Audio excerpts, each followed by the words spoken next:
से 6 लड़कियों के साथ पुलिस ने किया था गिरफ्तार। गौतम बुद्ध नगर के डीएम रविकांत सिंह हटाए गए। मस्जिद की दीवार गिराए जाने के मामले में दुर्गा शक्ति नागपाल को दी थी क्लीन चिट। फिलहाल रविकांत को कहीं भी पोस्टिंग नहीं। वाराणसी में लगे सांसद मुरली मनोहर जोशी के गुमशुदगी के पोस्टर। बाढ़ प्रभावित इलाकों का जायजा न लेने से नाराज सपा कार्यकर्ताओं ने लगाए पोस्टर और होर्डिंग। इलाहाबाद में छात्रा पर जानलेवा हमले के विरोध में सड़क पर उतरे छात्र छात्राएं। पुलिस ने किया लाठीचार्ज। मंगलवार को सरेआम पेट्रोल डालकर छात्रा को जिंदा जलाने की हुई थी कोशिश। आगरा के मणिपुरम गोल्ड लोन ब्रांच से हुए लूट का खुलासा। ब्रांच मैनेजर ही निकला लुटेरा। 4 नकाबपोशों ने लूटे थे 10 किलो सोना। गोरखपुर के बाद दिमागी बुखार ने लखीमपुर खीरी में पसारा पैर। तेजी से फैल रही बीमारी ने 3 बच्चों की ली जान। जिले के 5 ब्लॉक संवेदनशील घोषित। उत्तर प्रदेश में बाढ़ ने मचाई तबाही। बस्ती, फैजाबाद और चंदौली में उफान पर नदियां। घर खेत सब हुए जलमग्न। दहशत में जीने को मजबूर हुए लोग।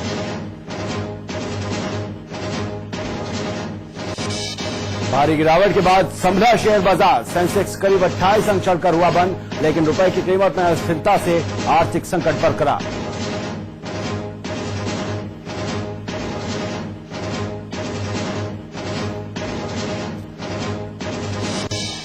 और पूरे देश में कृष्ण जन्माष्टमी की धूम। कान्हा के जन्म उत्सव पर मथुरा नगरी में गूंजी कृष्ण की जय जयकार। श्रद्धालुओं का लगा तांता।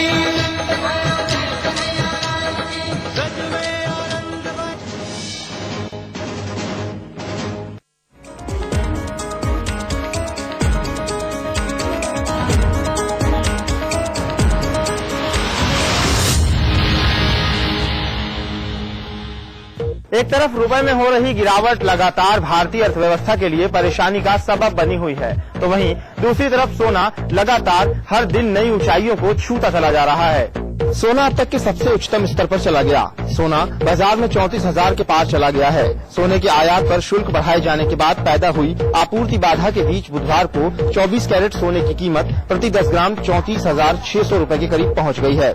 सरकार द्वारा आयात शुल्क बढ़ाए जाने के बाद जुलाई के बाद से सोने का आयात नहीं हुआ है। घरेलू बुलियन बाजार में मंगलवार को सोने की कीमत प्रति 10 ग्राम 32,585 रूपए पर पहुंच गई थी।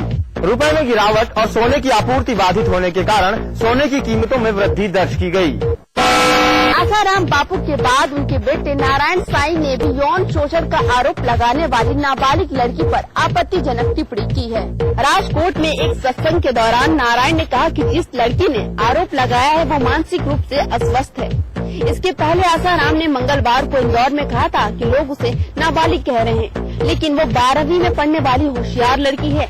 नारायण ने प्रवचन के दौरान कहा कि शाहजहांपुर के जो भाई हैं, उनकी लड़की छिंदवाड़ा में 12वीं कक्षा में अभ्यास करती थी। वो मानसिक रूप से अस्वस्थ थी। जब नहाने जाती तो 2-2.5 घंटे तक नहाती ही रहती थी। नारायण के मुताबिक वो प्रार्थना में भी पौने घंटे तक नहीं आती थी। इस वजह से गुरुकुल के लोग ने इसके माँ बाप को बुलाया और उनसे पूछा क्या इसकी दिमागी हालत ठीक नहीं है। नारायण ने कहा है कि उसके माता पिता खुद इस समस्या का समाधान करने के लिए आसाराम बापू के आश्रम में जाने का फैसला किया है।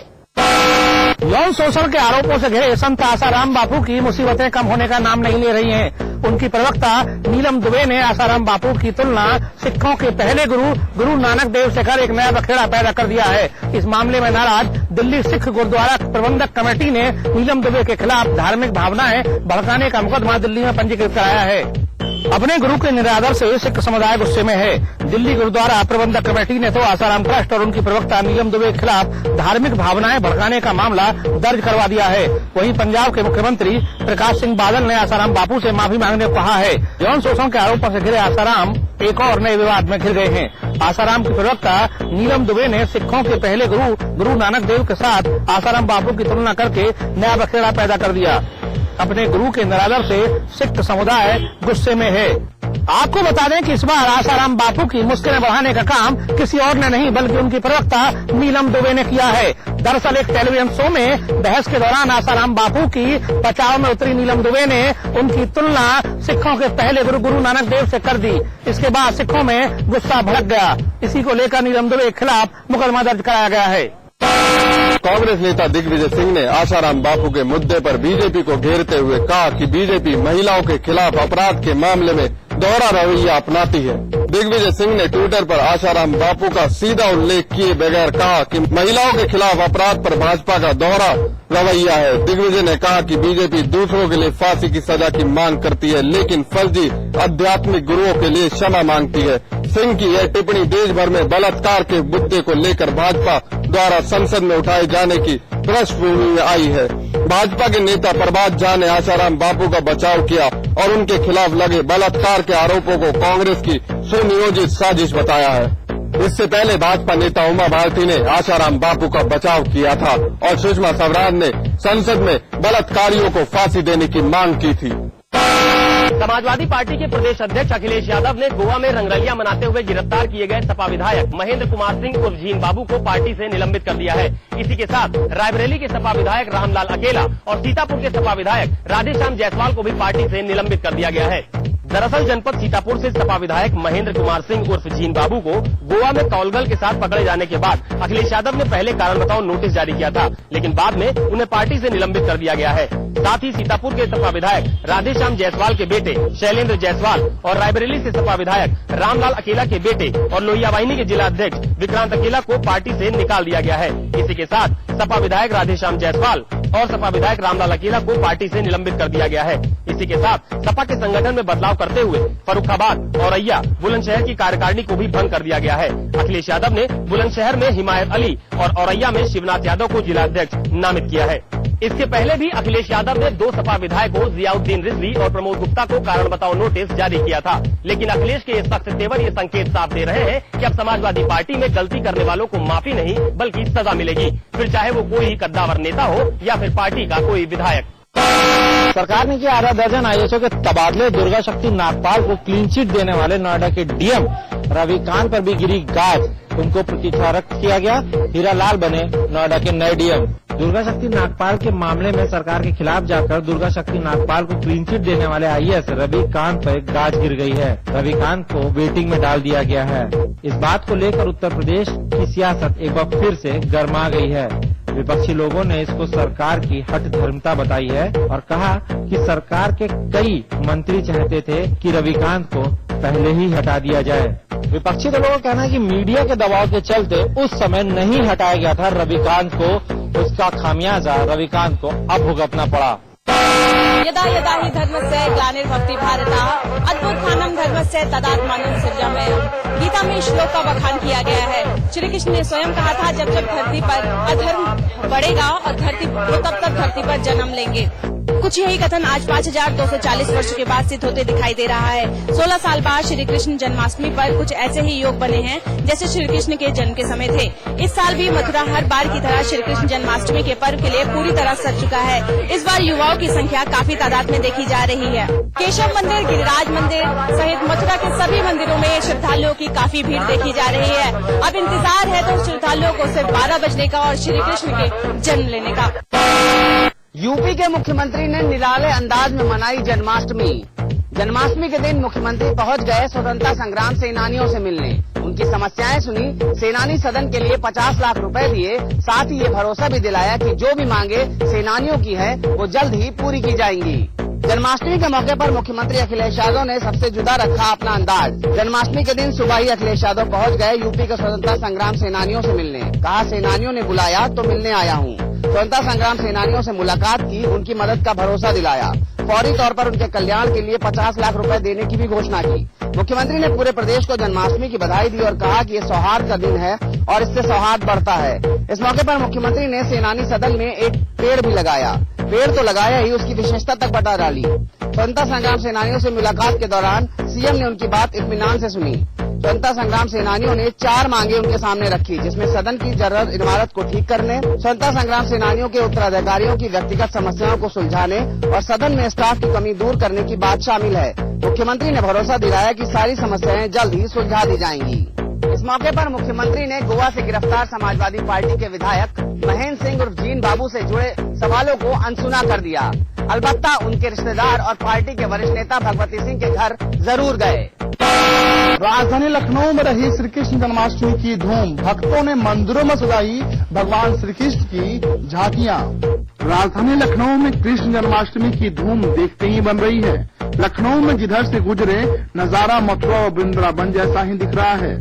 चारों तरफ भगवान श्री कृष्ण की सुंदर झांकियां तैयार की गई हैं। रंग बिरंगे झालरों से मंदिरों की झांकियों को सजाया गया है। साथ ही मंदिरों में खूबसूरत रंगोलियां भी बनाई गई हैं, जिसकी रौनक मन को मोह रही है। 35वीं वाहिनी PSC महानगर में तालाब के पानी में भगवान श्री कृष्ण की सजी सुंदर झांकी भी लोगों को अपने ओर लुभा रही है। वहीं भगवान के अलग अलग रूपों को प्रदर्शित भी कर रही है। भगवान श्री कृष्ण की मनमोहक प्रतिमाएं और कालिया नाग समेत कई अन्य आकर्षक भी लोगों को लुभा रहे हैं। रिजर्व पुलिस लाइंस में झांकी के साथ ही सांस्कृतिक कार्यक्रम का भी आयोजन किया गया है, जिसे देखने के लिए भक्तों का तांता सुबह से ही मंदिरों में लगा रहा। इस दौरान मंदिरों की सुरक्षा व्यवस्था के भी पुख्ता बंदोबस्त किए गए थे। इतना ही नहीं, लखनऊ के पुलिस लाइन में भी भगवान श्री कृष्ण की खूबसूरत झांकियां सजाई गई, जिसको देखने के लिए सुबह से ही भक्तों का तांता लगा रहा। देवभूमि उत्तराखंड में भी कृष्ण जन्माष्टमी की भारी धूम देखने को मिली। राजधानी दून के तमाम मंदिरों में सुबह से ही भक्तों का तांता लगा रहा। कृष्ण जन्माष्टमी के मौके पर लगातार सुबह से ही भक्तों का तांता लगा रहा। राजधानी दून के मंदिरों को आज बहुत बेहतर तरीके से सजाया गया, जिससे लोगों का आकर्षण भी बने और कृष्ण की जो लीलाएं हैं वो भी लोगों को देखने को मिल सके। राजधानी दून में तमाम जो है ऐसे मंदिर है जहाँ पर जो काफी साज सज्जा देखने को मिली। लगातार जो है वहाँ पे भक्तों का सैलाब भी लगा रहा।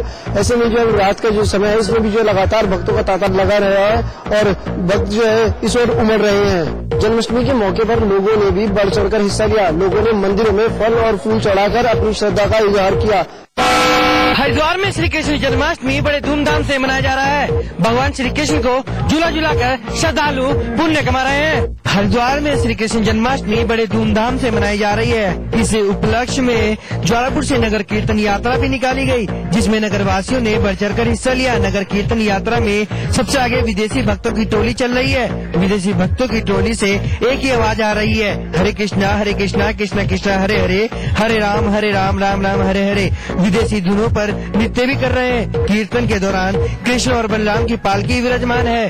भक्त उन्हें चवर मोरपंख डुलाते हुए नगर भ्रमण भी करा रहे हैं। भारी पुष्पों की बरसात भी हो रही है। भक्तों द्वारा तिलक भी लगाया जा रहा है। ऐसा प्रतीत हो रहा है कि मानो हरिद्वार वृंदावन में परिवर्तन हो गया। इसको दुबई से आए भक्तों द्वारा कीर्तन भी किया जा रहा है। विदेशी धुन मृदंग की थाप पर भक्तों की पैर स्वतः थिरकने लगे। ऐसा लग रहा है कि मानो हरिद्वार वृंदावन बन गया हो। हरिद्वार में श्री कृष्ण जन्माष्टमी बड़े धूमधाम से मनाई जा रही है और श्री कृष्ण जन्माष्टमी को लेकर मनसा देवी मंदिर और चंडी देवी मंदिर भी भव्य रूप से सजाए गए हैं। कहते हैं भगवान श्री कृष्ण का जन्म मथुरा में हुआ था, पर उनके जन्म की धूम पूरे देश में मनाई जाती है। हल्द्वानी में भी लोग श्री कृष्ण जन्माष्टमी धूमधाम से मना रहे हैं। देश भर में धूमधाम से मनाई जा रही जन्माष्टमी का पर्व कुमाऊं के प्रवेश द्वार हल्द्वानी में भी बड़े हर्षोल्लास के साथ मनाया जा रहा है। बाजारों से लेकर मंदिरों तक, चाइनीज खाना से लेकर हाईटेक माखन चोर तक हर जगह नंदलाल की ही धूम मची है। शहर के राधा कृष्ण मंदिर में कृष्ण भक्तों द्वारा कीर्तन भजन किए जा रहे हैं। मंदिरों में देवी देवताओं की कलाकृतियां मुख्य आकर्षण का केंद्र बनी हैं। प्रशासन ने भी इस मौके पर मुख्य मंदिरों में सुरक्षा के पुख्ता इंतजाम किए हुए हैं। शहर के मंदिरों में कीर्तन भजन के साथ गोपियों के सखा कन्हैया की लीलाओं का भी मंचन किया जा रहा है। भगवान श्री कृष्ण के भक्त अलग अलग तरीकों से आज उनका जन्मदिन मना रहे हैं। नैनीताल में भी कृष्ण जन्माष्टमी की धूम रही। शहर के तमाम मंदिरों में भारी संख्या में श्रद्धालुओं ने पहुंचकर राधा कृष्ण की पूजा अर्चना की। कृष्ण जन्माष्टमी के मौके पर आज नैनीताल के तमाम मंदिरों में भारी संख्या में श्रद्धालुओं ने भगवान कृष्ण की पूजा अर्चना की। इस दौरान मां नैना देवी मंदिर स्थित भगवान कृष्ण के मंदिर में भक्तों का तांता लगा रहा। मगर इस बार कृष्ण जन्माष्टमी में महंगाई का असर साफ दिखाई दिया। रुपये के रसातल की ओर जाने की खबरों के बीच जब श्रद्धालु मंदिरों तक पहुंचे तो उन्हें भगवान के दरबार में भी महंगाई की मार झेलनी पड़ी। महंगाई के चलते इस बार मंदिर के बाहर बेची जाने वाली पूजा की थाली सिकुड़ी नजर आई। जहां पिछले साल तक 51 रुपए की थाली में एक नारियल, 1 सेब, 2 केले और 200 ग्राम प्रसाद मिलता था, वहीं इस बार 51 रुपए की थाली से नारियल और सेब तो गायब मिला ही, और साथ में थाली में केवल 1 केले के साथ 1 चुनरी और 100 ग्राम प्रसाद ही दिखाई दिया। महंगाई की इस मार से श्रद्धालु भी चकित दिखाई दिए। इधर उत्तराखंड में आई दैवीय आपदा के चलते प्रशासन द्वारा जो कृष्ण जन्माष्टमी के दिन रंगारंग कार्यक्रम किए जाते थे, इस बार नहीं किए गए। उत्तर भारत के प्राचीन मंदिरों में से कानपुर के कई वर्षों पुराने मंदिर में जन्माष्टमी के पावन पर्व पर आज भक्तों ने सुबह से ही उत्सव मनाया। कानपुर के शिवाला स्थित प्रयाग नारायण मंदिर में श्री कृष्ण